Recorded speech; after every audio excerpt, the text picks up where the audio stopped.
October 2018 is fixed in my head because of how tired I was.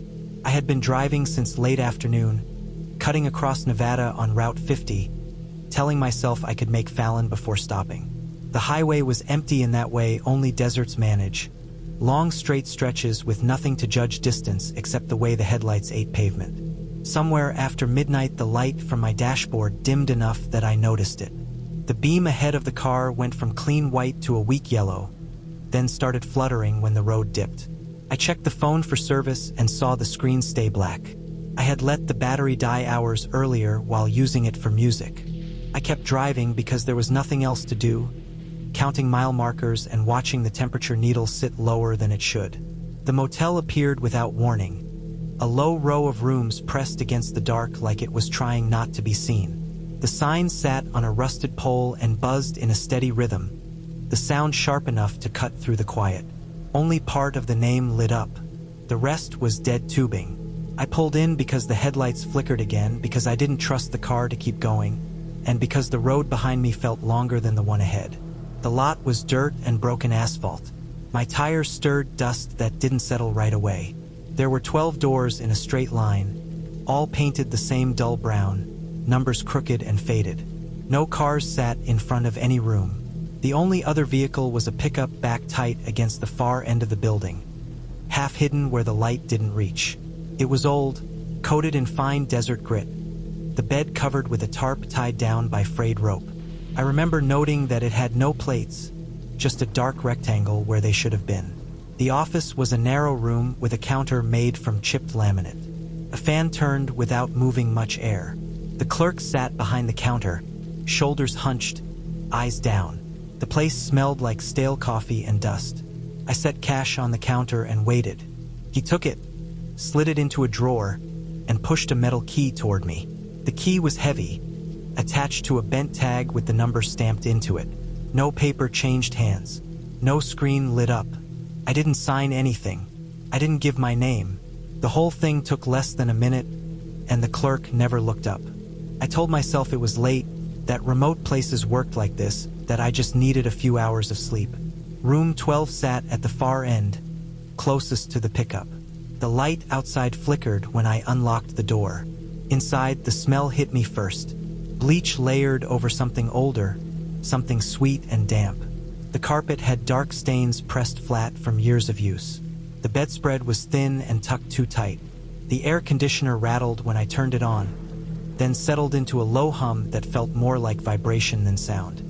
The bathroom was small, the mirror clouded. The window above the tub was painted shut. Layers of white built up thick enough that no light passed through. I lay on top of the covers with my clothes on, shoes off but close enough to grab. Sleep came in pieces. Every time I drifted off, the hum of the unit would change pitch, or the buzzing from the sign outside would break pattern, and I would come back to full awareness. At 2:17 a.m., I looked at the clock because of the sound. Something moved outside the wall beside the bed. It wasn't a bump or a knock. It was a long, slow contact, pressure traveling from one end of the wall to the other. The stucco rasped, a dry, dragging sound, steady and controlled. The wall bowed inward by a fraction, enough for the shadow from the bedside lamp to shift, then eased back to normal. I sat up and waited. My first thought was wind, but the air outside had been dead still when I arrived. No branches hung close enough to touch the building. The sound came again, lower this time, then higher, like someone reaching and adjusting their grip. The pattern didn't match any animal I knew. It was too even, too careful. The pressure moved in a straight line, paused, then continued. I stayed still until it stopped. The air conditioner kept humming. The sign buzzed. Nothing else happened. I didn't sleep after that. I watched the thin line of light under the door shift from black to gray as morning came. When I stepped outside, the air was cold and clean. The lot looked the same, empty and quiet. The pickup was gone. Along the wall beside my room, drag marks ran the length of the building. They were shallow grooves in the stucco, 6 feet off the ground, straight and parallel, like something hard had been pulled along while someone walked backward. There were scuffs below them where boots had scraped. The marks weren't fresh scratches. They were filled with dust, the edges softened, which meant they had been there longer than a night. I realized then that what I heard wasn't the first time. The office door stood open. Inside, the fan was off. The counter was bare. The drawer where the cash had gone sat open and empty. There was no sign anyone had been there recently. No footprints. No trash. The place felt abandoned in daylight, like a shell that had been left behind. I loaded my bag, started the car, and the headlights came back to full strength as if nothing had ever been wrong. I drove back to Route 50 and headed east. When I checked my GPS later, scrolling back through recent stops, there was nothing between the last gas station and the point where I rejoined the highway. No motel icon, no unnamed road, just a gap. I pulled over and checked again, thinking the phone was still glitching. The map showed open desert, uninterrupted. A week later, after I was home, I searched county records. I found a notice about a condemned property off an unmarked service road. A former motel closed years earlier after repeated vandalism and theft.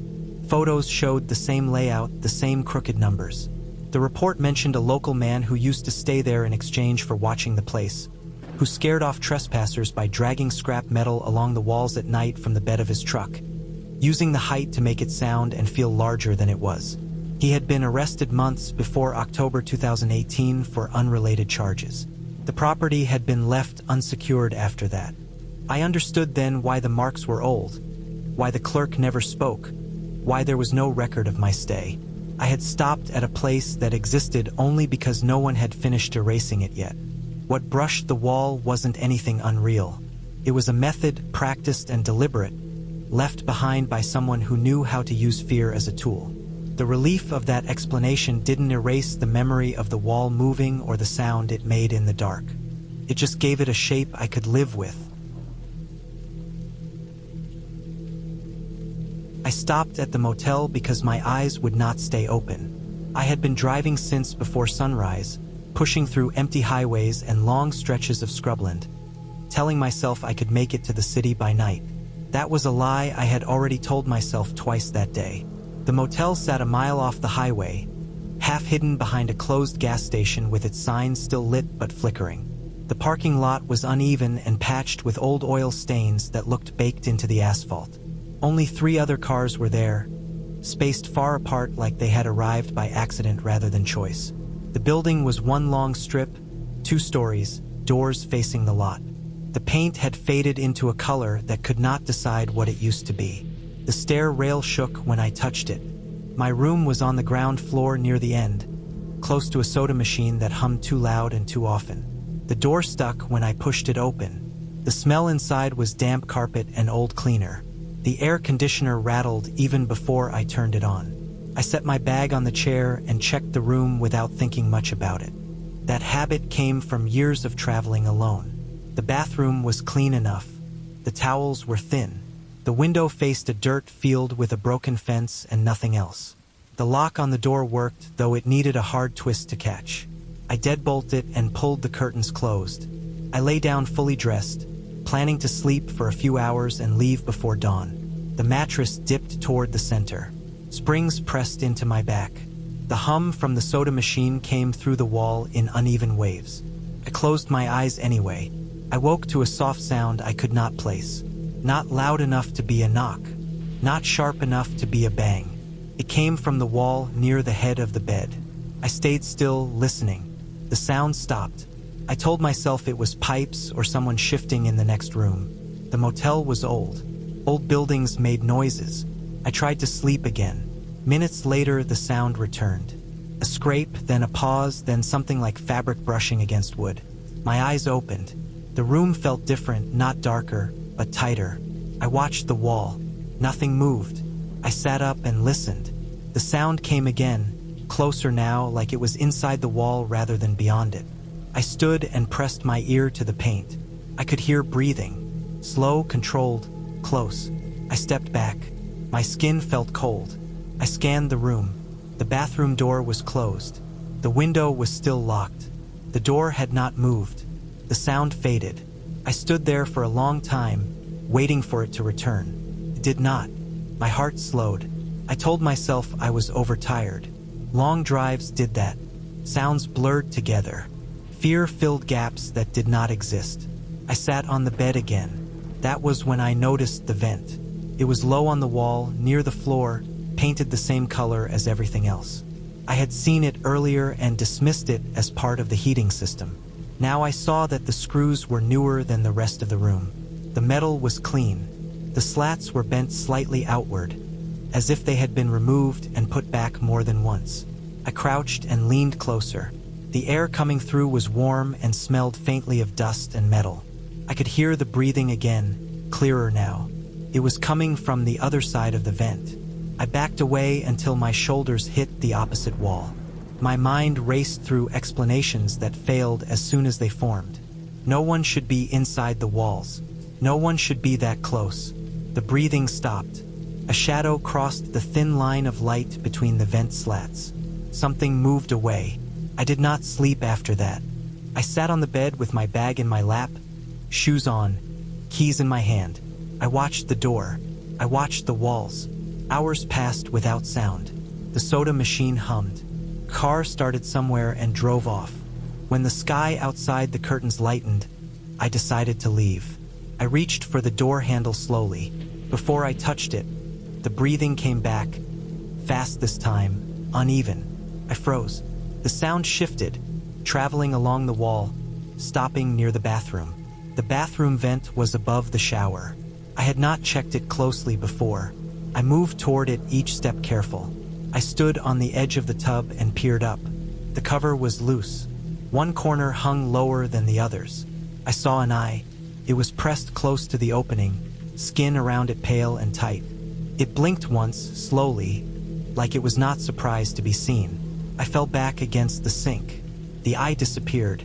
I heard movement inside the wall, faster now, scraping and thudding like someone crawling through a narrow space. I grabbed my bag and ran for the door. It opened on the first try. The parking lot was empty except for my car and one other near the office. The air outside felt sharp and clean. I did not look back at the room. I drove to the front of the building and stopped near the office window. The light inside was on. A man sat behind the desk, head down. I could not bring myself to go in. I did not trust the building anymore. I did not trust anyone connected to it. I left the lot and drove until my hands stopped shaking. I pulled over at a diner as soon as I saw one and stayed there until the sun was fully up. Later that morning, after sleep and coffee, I called the county sheriff from my car. I explained everything without trying to make it sound less strange. I gave the address. I waited. 2 days later, an officer called me back. He told me they had inspected the motel. He told me they had found a maintenance crawl space running behind the rooms, wide enough for a person to move through. He told me several vents had been altered to allow clear sight lines into bathrooms and sleeping areas. He told me the motel manager had keys to all rooms and access to the crawl space. He told me the manager had left town the morning I checked out. They found cameras. They found recordings. They found evidence that went back years. Guests who had complained about noises. Guests who had left early. Guests who had disappeared into the road and never known why they felt watched. The motel closed within a month. The building was boarded up. The sign came down. The gas station next door stayed empty. I still think about that eye when I lie awake in unfamiliar rooms. I still check vents before I set my bag down. I do not stop at roadside motels anymore, no matter how tired I am. I learned that night that fear does not always announce itself with force. Sometimes it waits inside the walls, patient and quiet, until you are alone and too exhausted to doubt what you are hearing. I chose the room because it was the cheapest one left and because I was too tired to argue with myself about comfort. The clerk mentioned it faced the dumpster. I nodded and took the key without hesitation. I had driven all day, the kind of drive where your shoulders stay raised even after you stop, and the idea of any bed felt good enough.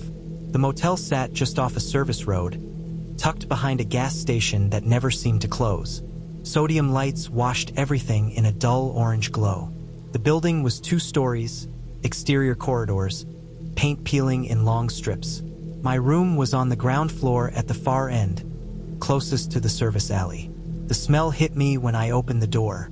Old cleaner layered over damp carpet and something sour that never quite left. I dropped my bag, kicked off my shoes, and lay back without turning on more than one lamp. The window faced a narrow strip of concrete where the dumpsters sat. Two large green bins, lids scarred and bowed, surrounded by scattered trash that never made it inside. A weak security light buzzed above them. I closed the curtains halfway, enough to block the worst of the glare but not enough to trap heat. The room felt stuffy, air thick with the day's warmth trapped in the walls. I checked the time before trying to sleep. The numbers on my phone glowed 11:48 p.m. The first sound came right after that.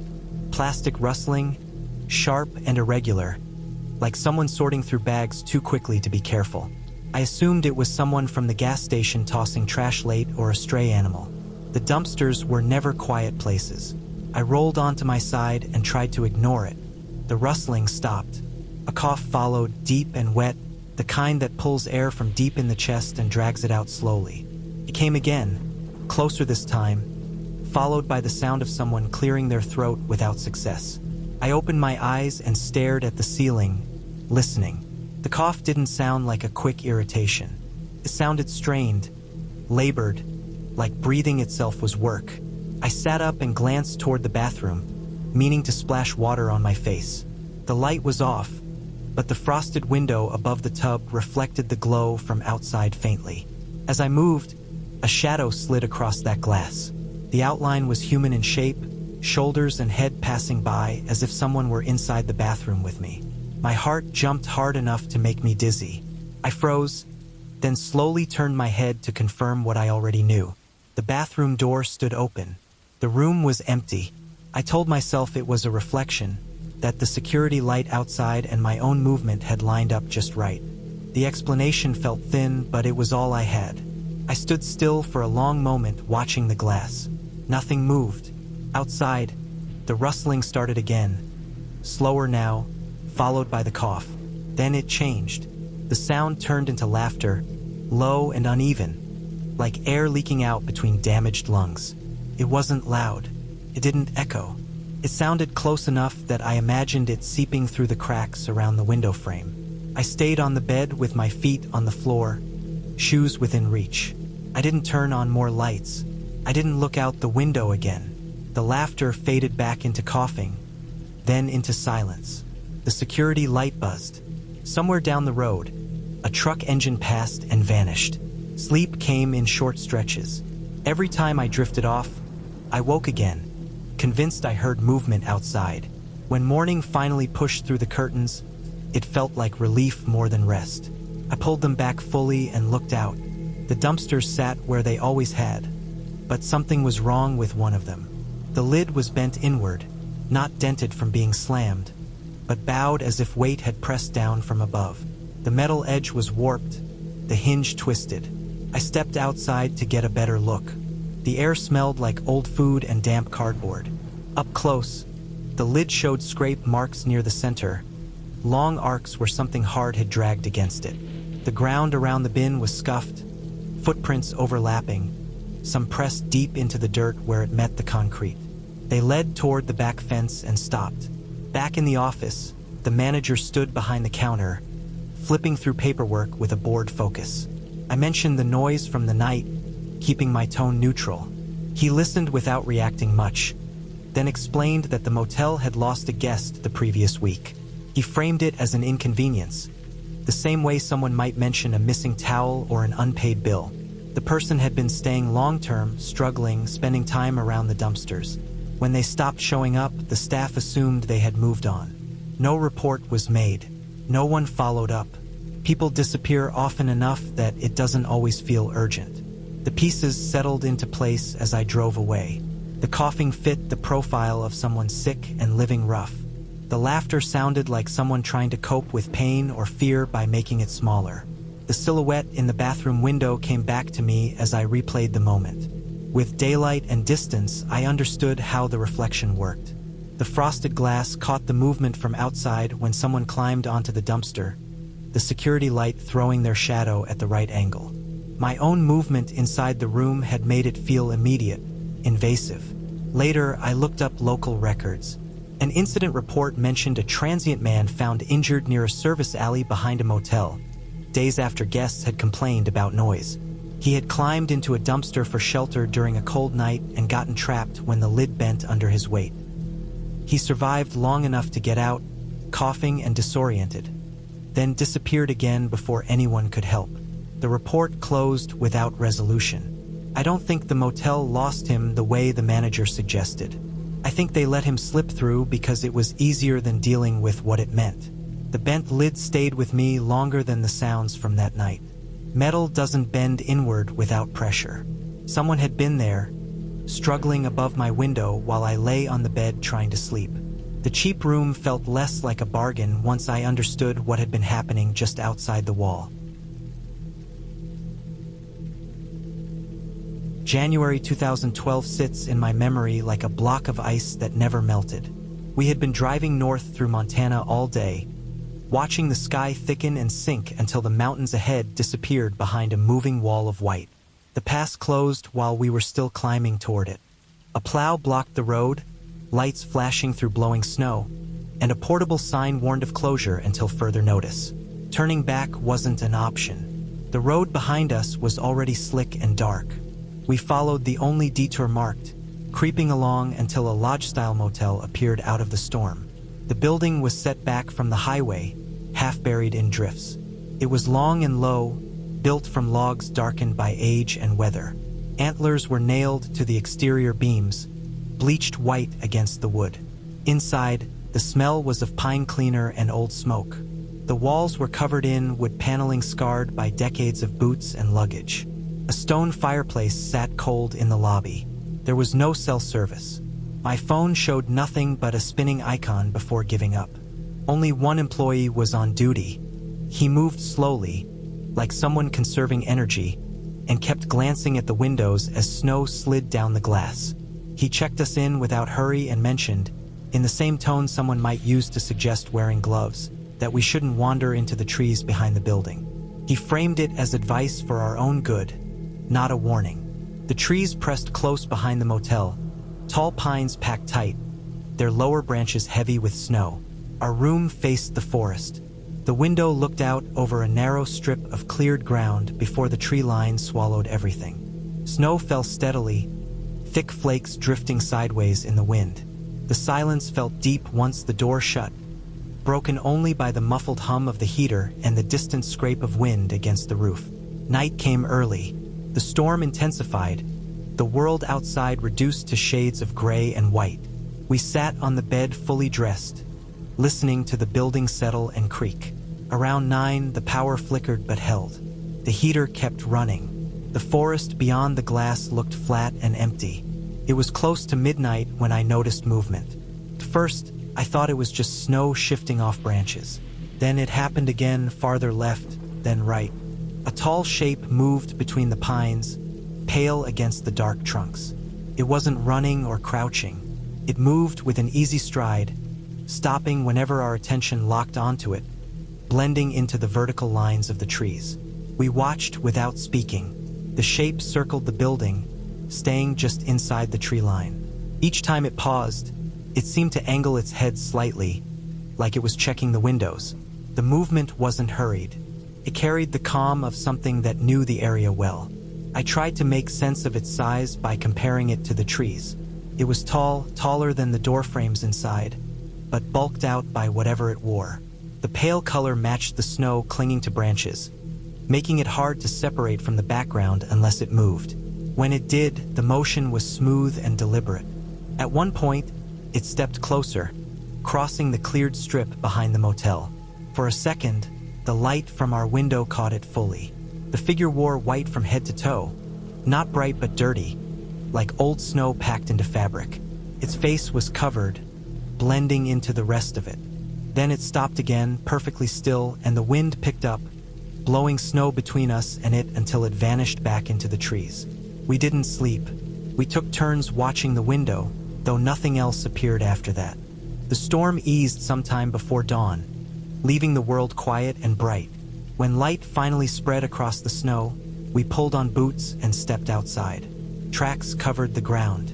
They formed a careful loop around the building, passing every door and window. The impressions were long and narrow, deeper at the heel, consistent and evenly spaced. They weren't animal prints. They were human, stretched slightly by snowshoes. The pattern was methodical, like someone performing a routine they had practiced many times. After circling the motel, the tracks broke away from the loop and headed straight into the forest. They didn't wander or hesitate.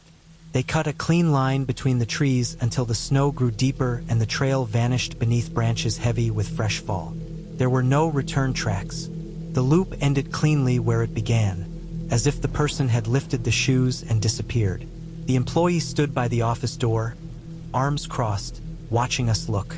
His eyes slid over the tracks without focus. He acted like they weren't there, like the snow was untouched. When we moved closer to point them out, he turned away and busied himself with a clipboard, attention fixed elsewhere. Later, after the road reopened and we made it home, I searched for explanations. Northern Montana has a history of winter break-ins at remote lodges, often by locals or seasonal workers checking properties during closures. Some wear white coveralls or painters' suits to blend into snow, moving slowly to avoid drawing attention. Snowshoes stretch footprints, making them look strange to anyone unfamiliar. Skilled users know how to step in ways that reduce backtracking, doubling over their own prints or brushing them out with a drag branch once they reach tree cover. Fresh snowfall overnight can erase return paths while leaving earlier loops intact. I learned that the lodge had been hit by thefts the winter before we stayed there. Tools, fuel, even mounted antlers had gone missing. Insurance required nightly checks when storms stranded guests. With only one employee on duty and no service to call for help, the safest approach was to walk the perimeter, stay visible enough to discourage intruders, and avoid alarming guests by explaining too much. Pretending not to see questions was easier than answering them. Knowing that gave the night a shape I could understand. The confidence in the movement came from familiarity. The stopping when watched came from training and caution. The pale color was practical, not otherworldly. The lack of return tracks was a mix of skill and weather. Even with that knowledge, I still remember the feeling of being watched through glass while snow fell thick and quiet. I remember how the trees seemed closer than they should have been, how the figure moved like it belonged there more than we did. The explanation makes it bearable, but it doesn't erase the certainty I felt standing at that window, realizing how exposed we were, and how easily someone could circle us without ever being truly seen. February 2021 blurs together in my memory because of how little sleep I had been getting. That night stands out because it forced me to stop pretending I was fine to keep driving. I had been on the road since before sunrise, pushing through freezing rain that came and went in sheets, the kind that leaves salt streaks on the windshield and dulls everything it touches. By the time I saw the motel sign, my eyes burned and my hands shook on the wheel. I didn't trust myself to react if a deer stepped out or if traffic slowed without warning. I pulled in because stopping felt safer than going another mile. The place was cheap in every visible way. The building was 2 stories, long and narrow, with a balcony that ran the length of the second floor. Paint peeled off the railings. The parking lot was patched and uneven, puddles frozen into shallow mirrors. Inside the office, the smell hit hard. Cigarette smoke baked into the walls, layered over disinfectant that never quite did its job. The air felt stale, thick enough to taste. I paid, took a key, and went straight to my room without looking around. The room was small and overheated. The heater clanked and hissed, then settled into a constant low roar. The curtains were thin and yellowed. The bedspread had burn marks near the edge. I cracked the window despite the cold just to get fresh air, then sat on the bed with my shoes still on, letting my body slow down. My phone said just after midnight when I finally lay back. Noise came through the walls almost right away. The room next to mine shared an adjoining door, the kind that never seals fully. Voices carried through it in fragments. A woman crying, breath hitching between words I couldn't make out. A man whispering in a way that felt more intense than shouting. The sounds rose and fell over hours. Sometimes it went quiet long enough that I thought it was over. Then it would start again, sharper than before. I tried turning on the television for background noise, but the signal cut in and out, and the volume only made the crying harder to ignore. I checked the time often. The numbers glowed too bright in the dark. At 1:12 a.m., a new sound cut through everything else. Someone tried my door. The handle moved just enough to click against the lock, slow and careful. It didn't shake or rattle. Pressed inward, then stopped. A few seconds passed. Then the handle of the adjoining door turned. The same controlled pressure applied from the other side. Whoever it was tested both entrances like they were checking for weakness. I sat up fully, heart pounding hard enough to feel in my throat. I pulled my shoes tighter and wrapped my fingers around my keys, the metal biting into my palm. I didn't move or make a sound. The heater kept roaring. The crying next door stopped completely, replaced by silence so sudden it felt deliberate. The pressure on the doors didn't return. After a minute, I heard footsteps move away down the hallway, soft and uneven. I stayed frozen long after they faded, listening for any change. My mind ran through explanations I didn't like. Drunk guests, someone confused, someone checking doors on purpose. None of them made me feel better. At 1:26 a.m., another sound reached me through the wall and under the door. Something heavy was being dragged along the hallway. It scraped against the carpet in short bursts, then paused, then scraped again. The rhythm was strained, like whoever was moving it had to stop and adjust their grip. Occasionally there was a dull thud, followed by the scrape resuming. It moved slowly, passing my room and continuing toward the far end where the ice machine sat. The crying didn't come back. Neither did the whispering. I stayed awake until my eyes ached, flinching at every distant noise, counting the seconds between the heater cycling on and off. Around 4 in the morning, light flashed against the curtains.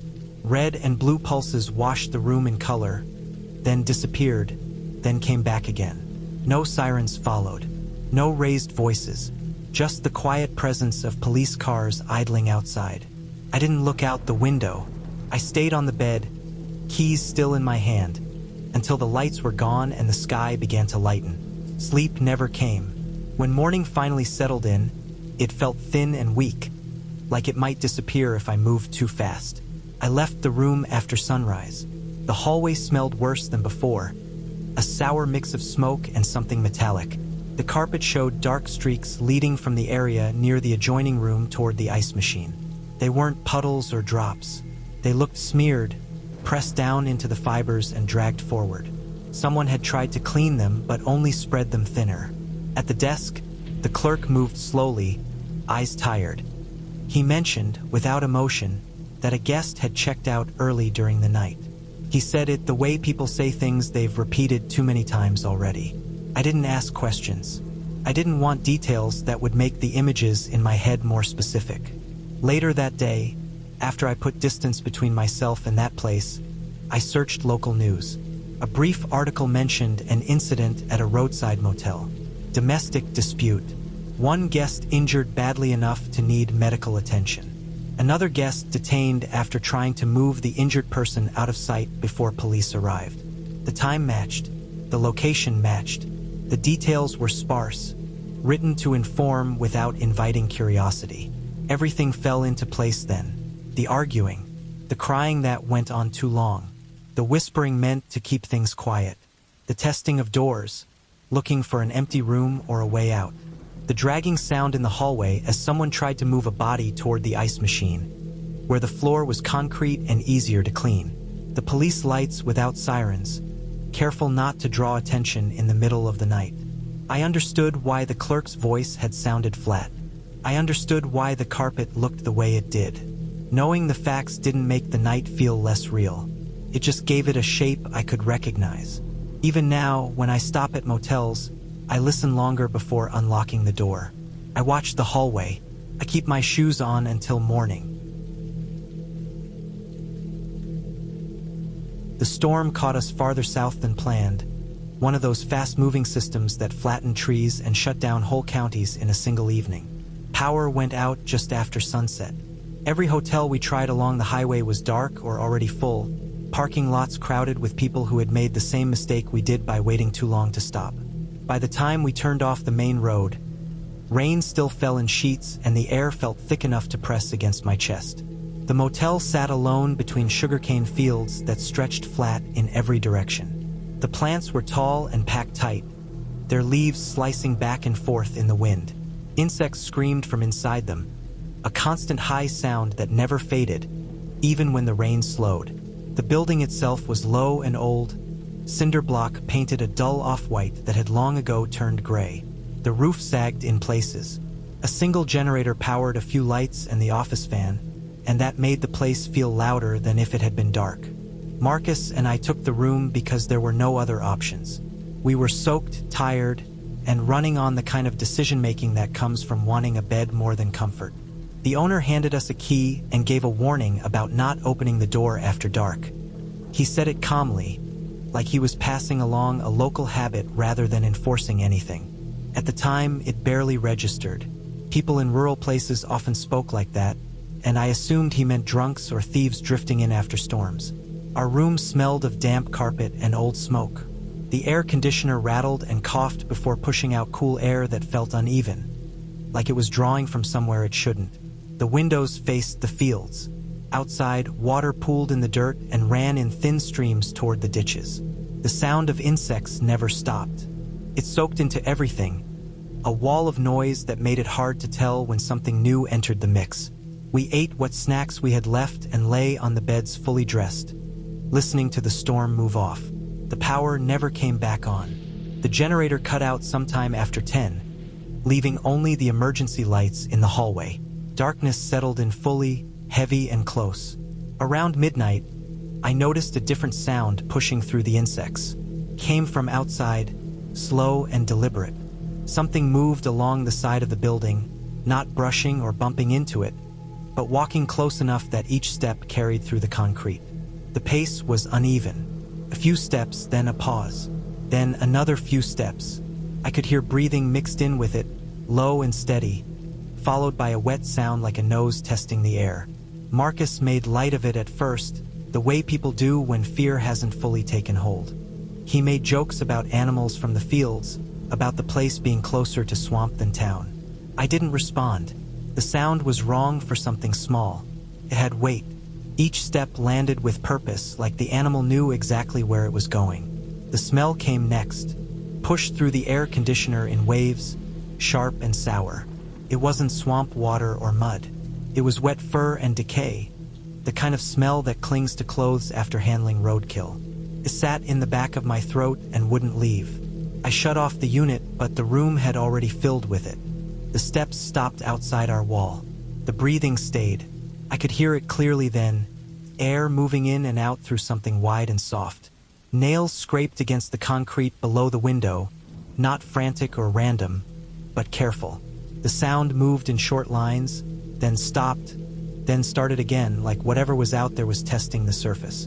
We sat still, backs against the headboards, eyes fixed on the door. The handle was old metal, dulled from years of use.